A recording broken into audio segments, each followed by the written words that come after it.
अस्सलामुअलैकुम dear students, I hope you all are fine. आज आप लोगों का लिटरेचर डे है, लेकिन लिटरेचर का सिलेबस कवर हो गया, इसलिए हम लोग ग्रामर का ही लेसन करेंगे। उसके अलावा लिटरेचर के जो लेसन 7 के मीनिंग्स आपको प्रोवाइड कर दिए गए हैं, सेंटेंसेस और क्वेश्चन आंसर्स बाद में प्रोवाइड कर दिए जाएंगे, वो कॉपी कर लें। उसके अलावा ये भी आपको प्रोवाइड किया गया है, कॉपी कर लें।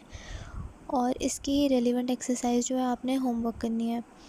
टेंस क्या है हमारा आज का?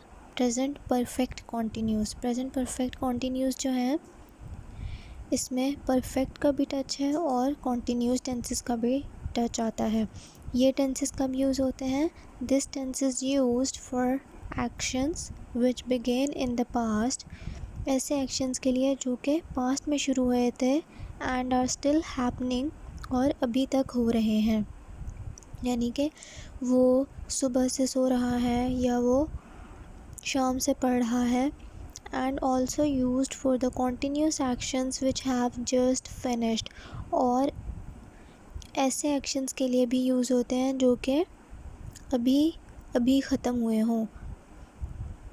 वो सुबह से अब तक पढ़ रहा था और वो शाम से अब तक पढ़ रहा था या पढ़ रहा है। वो सुबह से पढ़ चुका है, इस तरह से जो प्रेजेंट में आए। ऐसे टेंसेस, ऐसे एक्शंस जो कि पास्ट में शुरू हुए और अभी तक हो रहे हैं, और ऐसे एक्शंस जो कि अभी अभी ख़त्म हुए हों।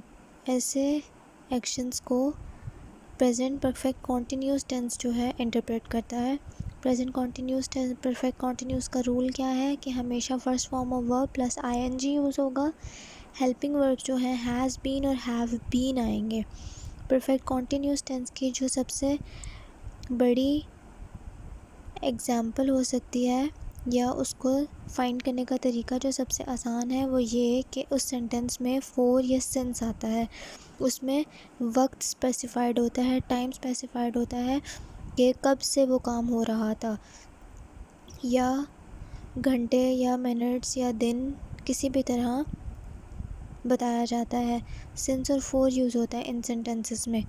इनको देख के आप लोग काफ़ी हेल्प ले सकते हो कि जिस सेंटेंस में फॉर या सिंस आ रहा हो टाइम से पहले, फॉर 10 आवर्स और सिंस 4 AM, इस तरह से जो आ रहे हों सेंटेंसेस, वो प्रेजेंट परफेक्ट कॉन्टीन्यूस होंगे। उनमें हैज़ बीन और have been according to their singulars और प्लूरल्स डिवीज़न होगी।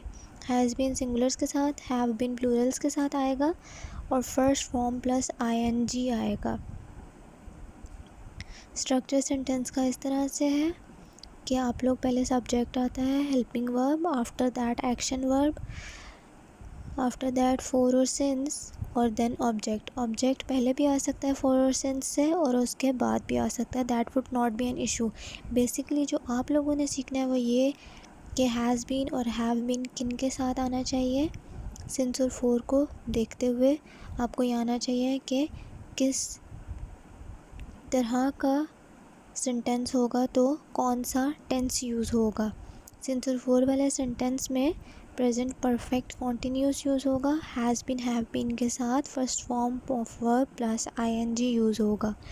Now what you people have to do is, आप लोगों ने जिस तरह बाकी एक्सरसाइजेस की हैं, आप लोगों ने उसी तरह से इसकी भी एक्सरसाइज करनी है। Exercise number 30 page number exercise number 31 page number 102 and 103। किसी भी किस्म का मसला आता है तो आप लोग मुझे वॉइस नोट या मैसेज कर सकते हो। Kindly complete your notebooks. और आप लोगों के इसके बाद हम लोग कॉम्प्रीहेंशन और स्टोरीज़ करेंगे।